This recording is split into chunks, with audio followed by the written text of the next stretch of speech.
ഡാ കുഞ്ഞ ഡാ ഡാ കുഞ്ഞ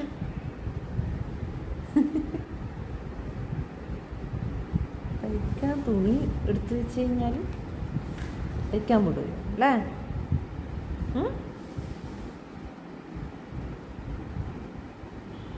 അങ്ങനെ ഇപ്പം തയ്ക്കണ്ടെന്നും പറഞ്ഞ് കയറിയിരിക്കുന്ന ഇരുത്തം കാണണം നിങ്ങൾക്ക്. കണ്ട